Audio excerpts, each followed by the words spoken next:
What does it mean to be an aging sixth sensory in a five sensory society that says you're pretty much going in the bin after a certain age, especially when you're a woman? The interesting thing about aging is that I'm getting more comfortable and confident in who I am. My life in my 20s was so turbulent and even early 30s that I was constantly on the move. But I'm experiencing more stability and more options as I mature. And the interesting thing is I'm getting a lot of attention from people of all ages. I remember when I was younger, I would get attention from a very narrow focus of potential five sensory partners. I don't think I've ever actually met a sixth sensory that I could partner with because they're so rare. I've only met five sensories. But even amongst the five sensory crowd, I could only really partner with a very narrow range of people whose values aligned with my own as a sixth sensory. And relationships did happen, like people were attracted to me, but they were kind of rare because I would only vibe and feel attracted to certain five sensory people. And that's still true to a certain extent. But what's different as I'm aging is just the volume of five sensories coming at me is so much bigger. I have had exes stalk me. Tons of new people become interested. And my question is becoming, why am I so much more attractive to people as I age rather than when I was in my prime young adult years, like in my 20s? What is going on? Why are all these young men chasing me, and same with older men as a sixth sensory? It's just, there's no problems actually in my personal life. I am so blessed. But then why is this phenomena happening? Well, it totally disproves the theory that you go in the bin at a certain age. That is just not true, because as you age, you learn more about how to take good care of yourself. And even if you are aging, you know how to bring out the best in yourself if you study your beauty routine and you try your best with moisturizing and wearing the right types of clothes and makeup that work for you. It sounds very simple, but we just get more experience and better at these things as we age. And even though our youth could be going, we present even more effectively than we did when we were young. Like if you think about that phase of life where you're going to university, you don't have a lot of spare money to invest in your wardrobe or your looks.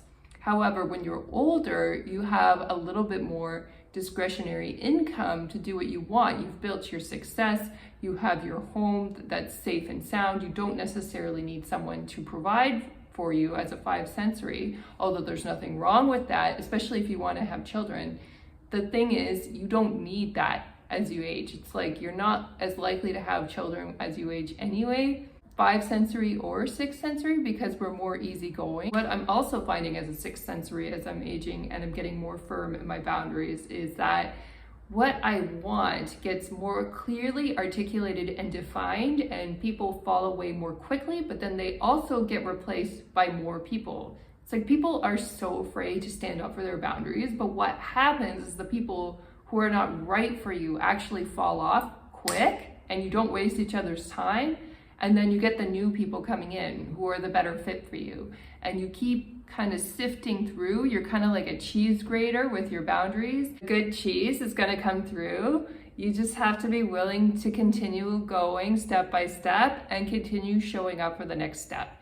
If you get depressed because one person disappointed you and then you stop the process, that's where you get sad and you're like, oh, I'm never going to find the right person for me. But if you just keep being courageous enough to keep going and getting to know different people, then the process is much more flawless, much more smooth, and you stay in a happier state. You're always optimistic because if this person doesn't work out, there's a new person coming around the bend. There are some things worth getting offended about, but there are other things that are not worth getting offended about. The things that are worth being a bit stubborn about are your timeline as to when you give over your physical body. The things worth being stubborn about is when you're being asked to give up things that are meaningful to you as a person. The things that are not worth being stubborn about is if people are lightly teasing you. Then you can just tease back. There are a lot of little teasing and tricks And as long as they stay in the relative minor leagues and they never get too serious, I think it's worth letting these people into your life and seeing where the process goes with them. You don't have to be so defensive about everything and lack a sense of humor. It's okay to laugh at yourself. However, if they're being really belligerent and disrespectful and it's gone too far, then that's different. Then you can let them go. My next piece of relationship advice for aging intuitives is to not let every single friend and family member know what's going on in your personal life as you get to know new people, because there may be people along the way that disappoint you, and the more people that know about it, the more disappointed they're going to feel by the process. It's going to depress people to hear about things like that. You may have one really close friend you share some of those details with, but I wouldn't share more than that until the other person has declared that you're in a serious relationship. And prior to that, I just wouldn't say very much. And if people in your life go digging on your social media trying to find out, maybe they're watching your content and your friends and family are streaming it, I just want to say hi. Thank you for being my biggest fans and for supporting me on my channel. What I'm really saying is teach from your experiences, share where you think you can provide meaningful life lessons publicly, but the rest is your business and you have no obligation to share.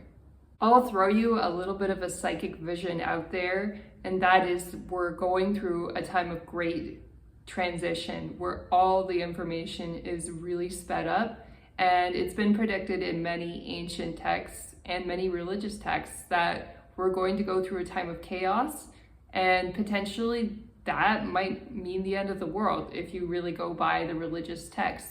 What I interpret that to mean as an intuitive is that it could be the end of the world if we're not really conscious and taking care of our own business.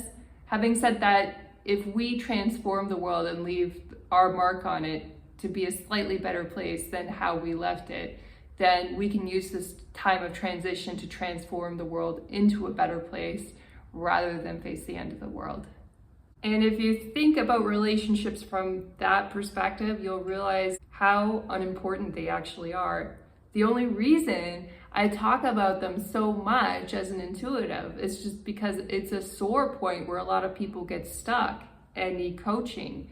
But if you just remember that there are really important things going on in the world and that it's important for you to contribute, that will not only help your relationships, but it will also help you build a more meaningful life.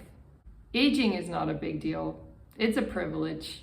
We're not dead. We're still on the planet here making a difference.